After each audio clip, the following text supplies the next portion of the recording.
கருகமணி வாங்கி வச்சாச்சு. கண்ணு மை கருகமணி வாங்கி வச்சாச்சு.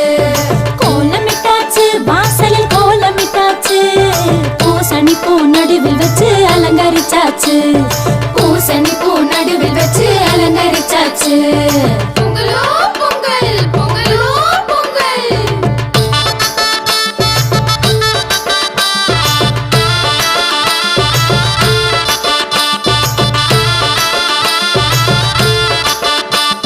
போகி வந்தாச்சு, இப்போ போகி வந்தாச்சு. பழைய குப்பை கூலம் எல்லாம் ஒதுக்கி போட்டாச்சு. பழைய குப்பை கூலம் எல்லாம் ஒதுக்கி போட்டாச்சு. பொங்கலும் வச்சாச்சு,